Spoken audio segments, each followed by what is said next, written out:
वरुण धवन गोविंदा का बेटा है या डेविड धवन का? बेटा तो डेविड धवन का ही है, लेकिन आपको नहीं लगता एक्टिंग के मामले में वो गोविंदा से थोड़ा ज्यादा ही इंस्पिरेशन लेता है? डेविड धवन है जवानी तो इश्क होना ही है मूवी का फर्स्ट लुक देखकर यही सोच में पड़ गया हूं मैं। हेलो दोस्तों, मैडनी मैन इज बैक और आज हम बात करेंगे है जवानी तो इश्क होना ही है के फर्स्ट लुक के बारे में। वीडियो एंड तक देखना so that you don't miss out on any details. David Dhawan ने गोविंदा के साथ 17 से भी ज्यादा फिल्में की है और वरुण धवन गोविंदा को अपना इंस्पिरेशन मानते हैं और गोविंदा भी वरुण को अपने बेटे की तरह मानता है। डेविड धवन ने सलमान खान के साथ भी कुछ 7-8 फिल्में की है और वरुण की एक्टिंग में भाई का इन्फ्लुएंस कभी कभी दिखता है।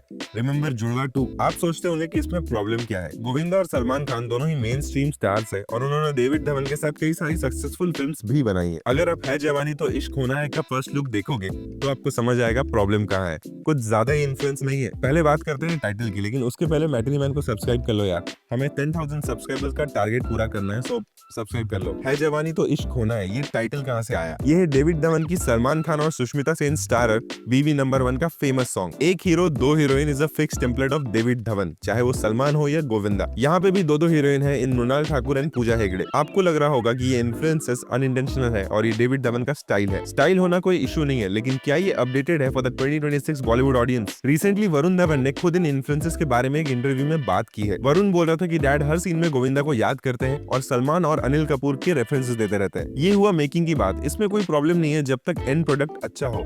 इसके लिए आइडली हमें वेट करना होगा 22 मई तक, जब ये कॉमेडी मूवी रिलीज होगी। लेकिन अब आते हैं प्लॉट पर। है जवानी तो इश्क होना है का टीजर शुरू होता है दो यंग बच्चों के साथ जो एक जैसे दिखते हैं, आपस में बात कर रहे होते हैं। ये सीन देखकर लगता है कि एआई का यूज किया गया है विद डायलॉग्स एंड ऑल, और ये दोनों बॉयज आपस में अपनी फैमिली के बारे में बात कर रहे हैं। एक की मम्मी है बानी जो कि मृणाल ठाकुर प्ले कर रही है और दूसरे की मम्मी है प्रीत जो कि पूजा हेगड़े है। लेकिन प्रॉब्लम ये है कि दोनों के पापा का नाम जैज है। नाम सेम होना तो कोई इशू नहीं है, दो अलग अलग आदमी के भी हो सकते हैं। फिर ये दोनों बॉयज कंटिन्यू टू टॉक और आगे ये पता चलता है कि इन दोनों के पापा का बर्थडे भी सेम है। मतलब एक मर्द दो बीवियां, फिर वही कहानी। अब आपको समझ में आ रहा है कि मैं क्या कह रहा था? यही कहानी है मोस्ट गोविंदा और डेविड धवन के मूवीज की। दो बीवी या फिर दो गर्लफ्रेंड या समटाइम्स एक बीवी एक गर्लफ्रेंड, घर वाली बाहर वाली, साजिन चले ससुराल। इन दोनों मूवीज का प्लॉट सेम लग रहा है विद है जवानी तो इश्क होना है से। अनीस बाज़मी ने भी एक सिमिलर टाइप की मूवी बनाई थी गोविंदा के साथ सैंडविच बोल के। प्लॉट सेम होने में कोई इशू नहीं है क्योंकि इस टाइप की कॉमेडीज के लिए सिचुएशंस ही काफी है और ये सिचुएशंस कंफ्यूजन और ड्रामा क्रिएट करने के लिए परफेक्ट है। वरुण धवन के पास कॉमेडी टाइमिंग तो है for these kinds of situations and films. अगर मूवी में और भी गुड कॉमेडी एक्टर्स है तो इट विल बी फन, लेकिन देखना ये होगा कि राइटिंग इन सिचुएशंस को सपोर्ट कर पाएगी या नहीं। और एक मेन चीज, हाँ माना कि गोविंदा को आइडल मानते हैं वरुण, लेकिन अब टाइम आ गया है शैडो से निकलने का। और ऐसा नहीं है कि वरुण ने अक्टूबर और बदलापुर जैसे मूवीज में अपनी काबिलियत नहीं दिखाई है, इसीलिए we have to wait and watch. आपको क्या लगता है, क्या ये मूवी बॉलीवुड के गोल्डन कॉमेडी डेज को वापस ला पाएगी